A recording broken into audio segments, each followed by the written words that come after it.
Môre mense, ek wil net gou 'n vinnige kort videoetjie maak. Niemand glo my ooit as ek sê jou capuchon mag teen jou draai of jou enige tyd aanval nie. Wel, hier is 'n bewys, daar. Ek gaan nie eers my hande vir julle wys nie, maar in elk geval 'n capuchon is nie iemand vir enige iemand nie. Jy moet hulle kan lees. Kyk, ja, ek het geweet maar hy gaan my aanval. Dit was nou maar so, maar ja, ek moet nou maar die punch vat. Dis my werk. Maar mense, asseblief. Baie mense, sodra jy aap jou gebyt het, trek hulle al hulle tande. Moet dit asseblief nie doen nie. Ek meen, as jy 'n capuchon koop, moet jy weet, hy gaan teen jou draai. Hy gaan jou een of ander tyd aanval. Hy gaan jou een of ander tyd byt. So moenie asseblief hulle tande trek nie. Ek was gelukkig, maar as die kanyns is daarom getrek. As die kanyns nie getrek word nie, was dit nou 'n bietjie anders te gewees. Maar dis nog steeds. Hulle kan enige tyd teen jou draai.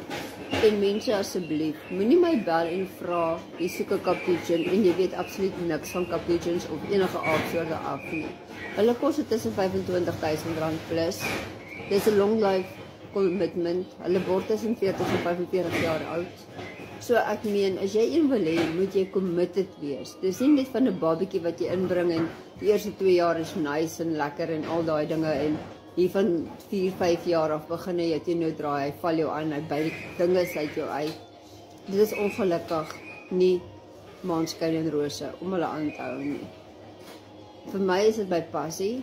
Ja, ek gaan deur baie drama, trane, alles. Maar dit is my keuse. En ja, as jy nie kan sien om gebyt te word, aangeval te word of wat ook al, moenie 'n capuchon kry nie. Hulle is besige apies, hulle is 'n tropdier, hulle moet maatjie van hulle eie hê. So jy moet 2 hê. Jy kan nie net een koop en dink jy gaan happy wees tot hy 45 jaar oud is nie.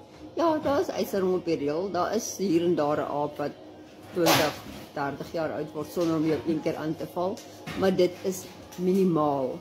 Jy moet hom met streng dissipline en rutine grootmaak. So asseblief mense, voordat jy 'n aap koop, maak nie saak wat nie, van 'n marmoset, kottentop, tamarijn tot 'n groot aap, asseblief dink mooi.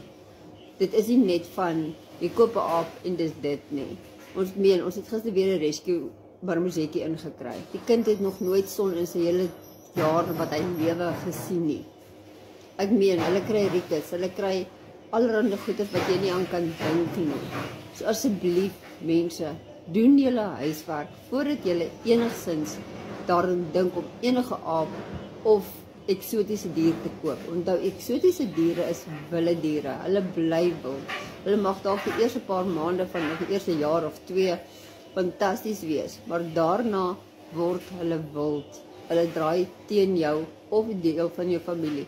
So asseblief mense, moenie net 'n koop omdat jy een wil hê nie.